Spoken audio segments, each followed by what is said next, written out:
Welcome to Daily MCQ UPSC. Let's move on to today's practice questions. Question number 1.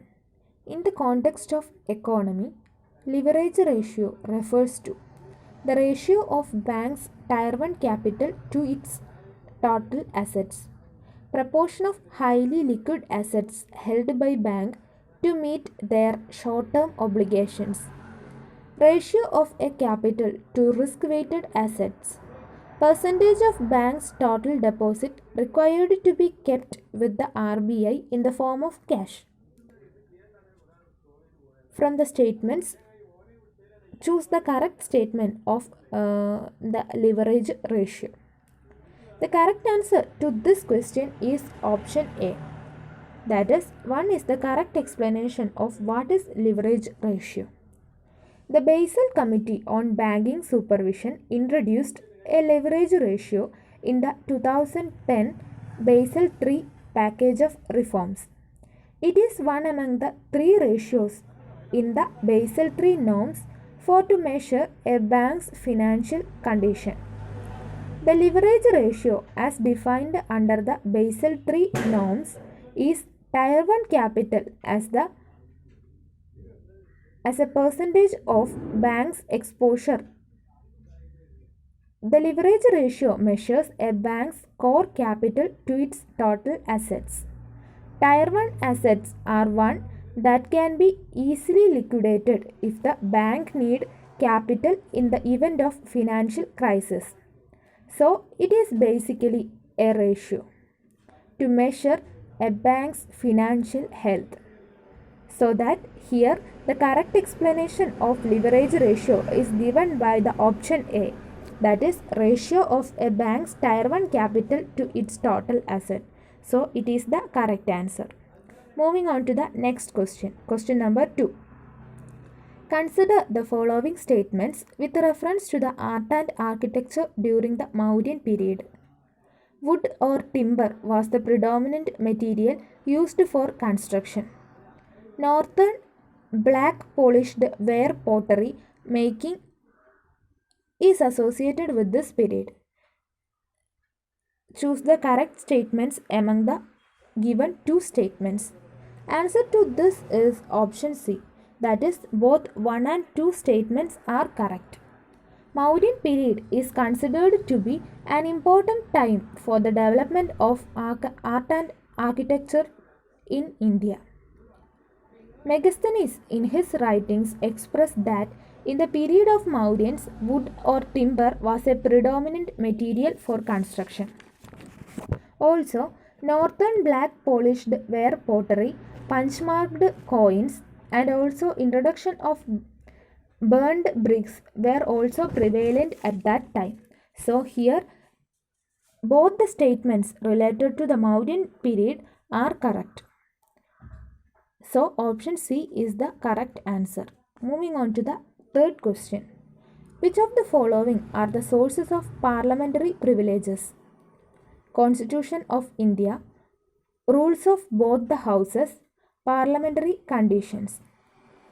Select the correct answer from the given options. Answer to this is option D.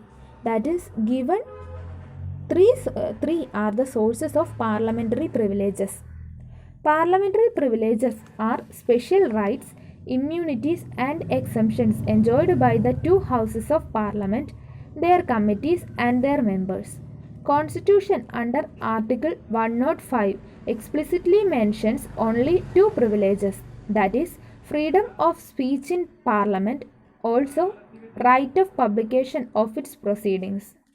It also empowers the Parliament to make a law to define parliamentary privileges. However, Parliament till now has not made any special law for exhaustively codify all the privileges. They are based on five sources, namely constitutional provisions, various laws by the Parliament, rule of both the houses, parliamentary conventions, and also judicial interpretation. So here the given three are the sources of parliamentary privileges. So answer to this is option D. Moving on to the fourth question. Consider the following statement regarding the Petroleum and Natural Gas Regulatory Board. It is a statutory body. It regulates the laying and expanding of transmission pipelines for gas and petroleum and city or local gas distribution networks. It has powers of a civil court to settle the disputes. Which of the above statements are correct? The answer to this question is option D. That is, given three statements are correct. The Petroleum and Natural Gas Regulatory Board was constituted under the Petroleum and Natural Gas Regulatory Act 2006. It is a statutory body, that is, it is made under an article. So, the given first statement is correct.